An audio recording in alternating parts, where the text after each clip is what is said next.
Hi. Sorry, it's always like a little weird, like frozen piece at the beginning of my videos. Brennan here. I'm actually making a video by request today.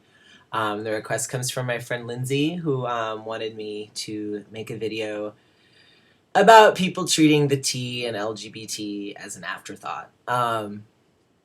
Yeah, I am one of those trans people. I'm like, fairly like I'm an anarchist. I'm like, pretty anti-gay marriage, like to be completely honest. I mean, it's not that I'm anti-gay marriage, I'm anti-marriage. I'm very anti-marriage. I think it's an archaic institution that comes from a long history of women literally being bought and sold by fathers of families to their husbands as property exchanged for goods or money. Um, it's an ownership thing. You can't deny that historical reality. And today it's a way that certain people are given benefits over others. And yes, I understand that now it's been extended to like gay people as well. But where does that leave couples who, are life partners but don't want to get married because they're like me and don't agree with the institution? Where does that leave polyamorous people? Like, I'm just going to go right out there and say it. Like, there are many people who have multiple partners, and like, if one of their partners is dying in the hospital, like, they should be able to see them even though they're not married. Like, I don't know. I just don't think that should even be a thing. I don't think anybody should get tax breaks because the government signed off on their love for each other. Like, I think that is ridiculous. If you have children, obviously tax breaks make sense. If you have dependents, I'm pretty sure the original reason why there is even a tax break for a married person is because the husband would have been the head of the household, and the wife was his dependent. I mean, I'm not entirely sure on that, but that I feel like I remember reading that somewhere, and that makes sense to me. You know what? Let me just fucking Google it right now. Let's see. It's taxes. Let's see history on this. It's probably like the worst Google search ever. Um,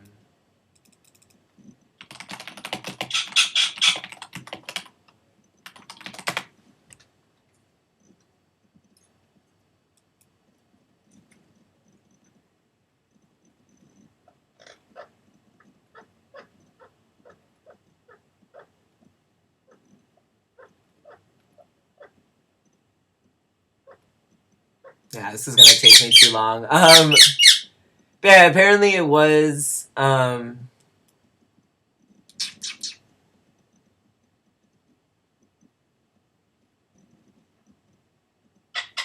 I don't know. This is gonna take me too long. I'll probably just say it at some later date. But anyway, yeah. So I don't agree with marriage at all. And in addition to that, I really think that it is high time that the T be removed from the acronym. I believe that transgender concerns have very little to do with gay concerns. And I'm going to explain briefly for those who might not understand that why that is.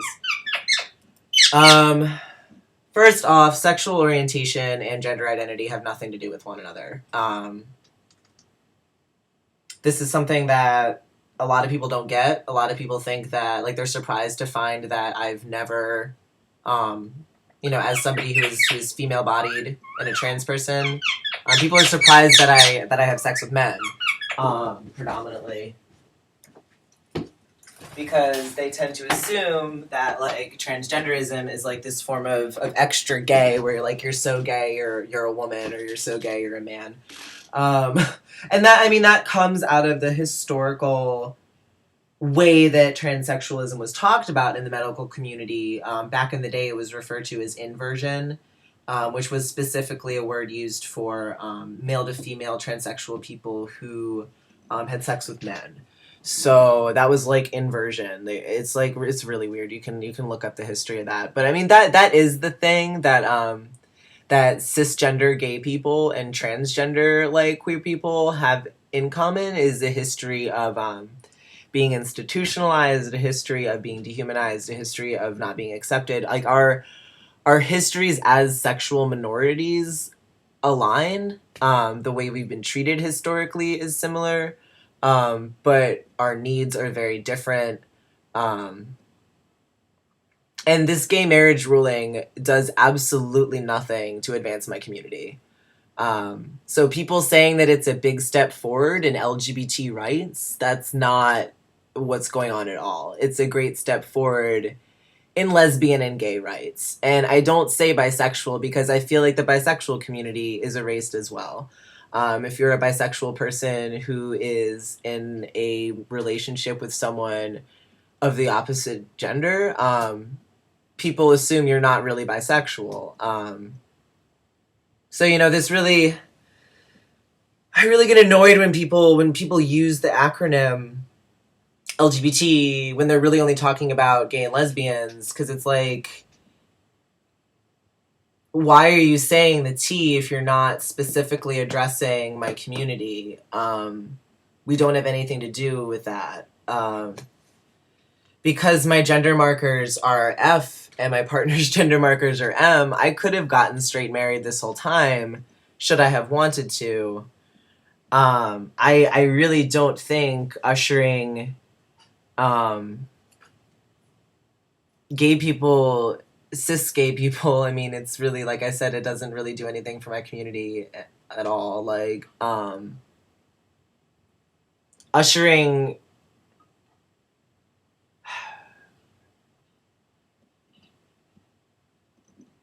I just don't think that ushering gay people into an already problematic and like kind of like historically fucked up institution is really all that progressive. I would rather see ENDA fully ratified, making it illegal to fire people in all states for being gay. Many of the couples who get married this weekend can get fired for being gay on Monday. So it's like, it's really bizarre. Other things I'd like to see are repeals of all these bathroom legislations that are going through that are potentially endangering my life. I want set procedures in all states to change your gender markers on your ID without having to get surgery. So I can vote and won't get turned away at the polls because of voter ID laws in my state that say you must look like and have like your ID must match everything else. So, I mean, like,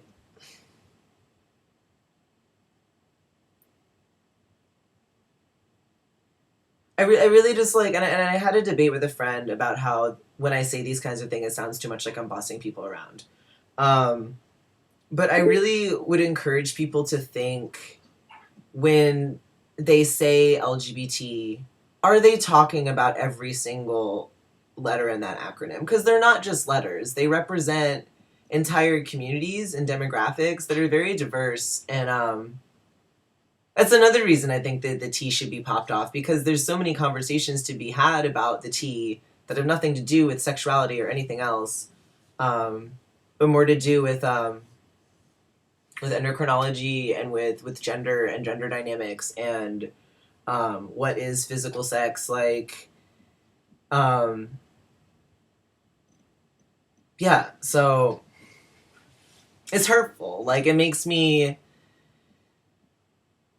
feel erased when people do that. It makes me feel very small and erased when the HRC claims to fight for LGBT rights when they really only fight for LG rights. And it really hurts to hear people claim to be allies of the LGBT community while they don't really support trans people. It's like, no, then you're gay allies. You're not trans allies. Like, they're very different rights struggles, and like we need a lot of help right now. And we've always needed a lot of help, and we continuously have to do it ourselves. This past week, John Oliver was the first cis person to take it upon himself to go on television and advocate for transgender concerns. That's insane. Like, if you really think about that, that's insane. Like, every single other incident has been invasive interviews with trans people from cis anchors or talk show hosts. It's been Laverne Cox. It's been it hasn't been cis people standing up and saying, listen, here's what's going on with trans people. Here's what they need. Like, we need to do something. And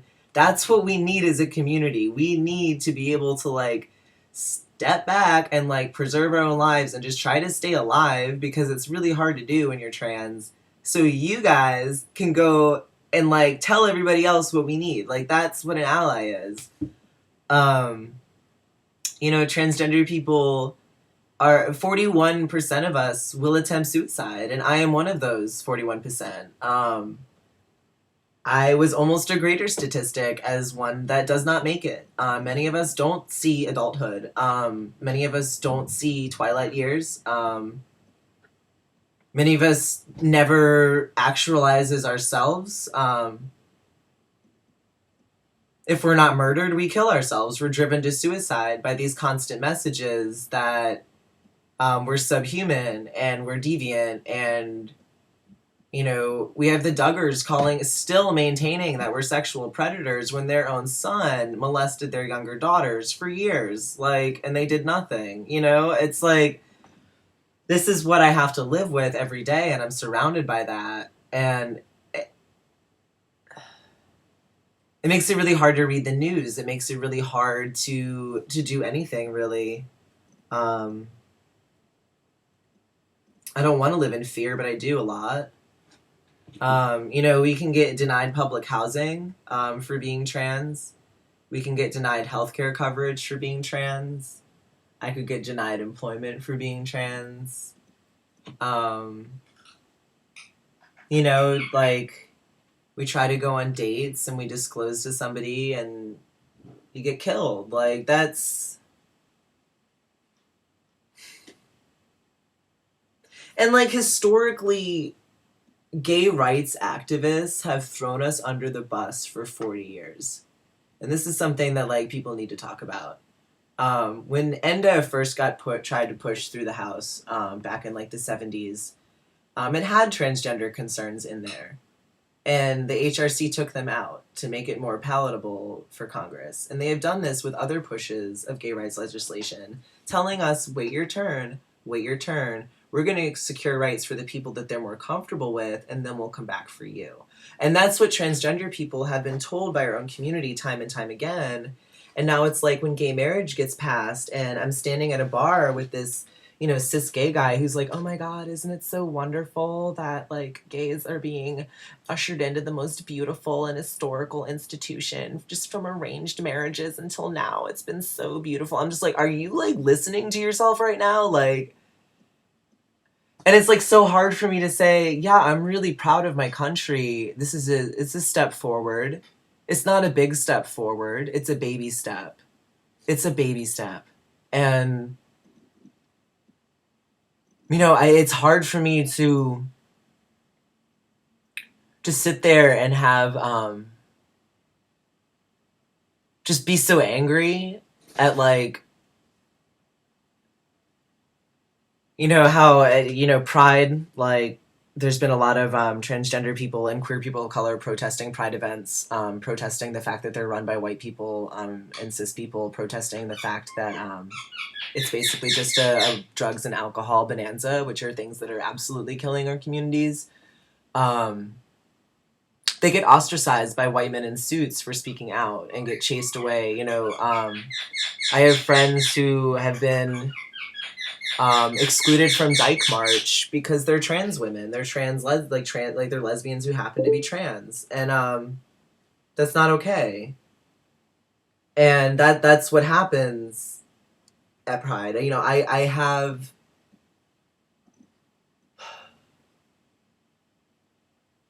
any time that I express these kinds of things, that, you know, transgender people have a very different experience and still need a lot of help, way more help than cis gays do. I get accused of being divisive and playing Oppression Olympics or whatever, when really it's just the facts.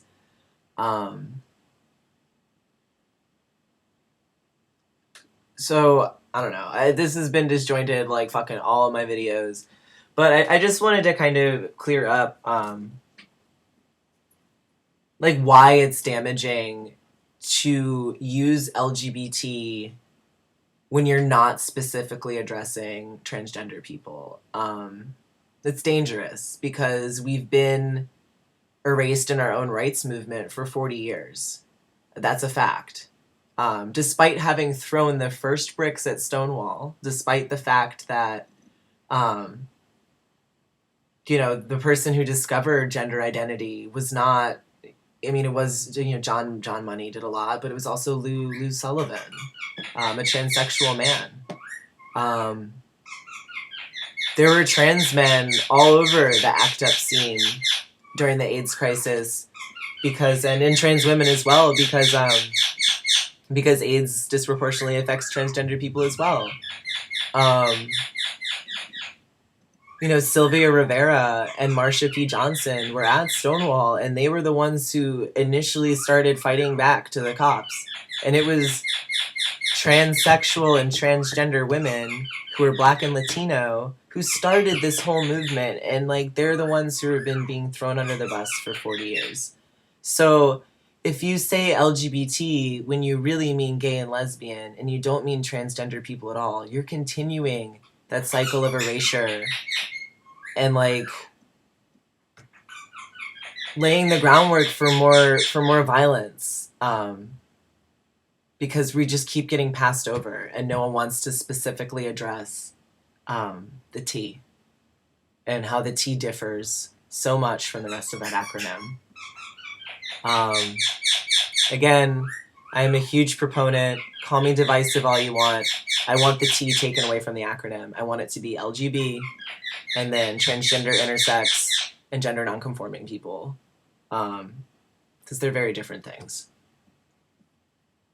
And we have very different legal needs and social needs. A gay person will never go through the amount of red tape and bullshit that I go through in a day. They never will. They don't understand.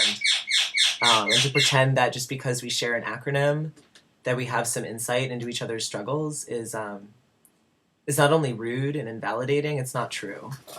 And I don't know, I hope cis queers really, really listen to this, and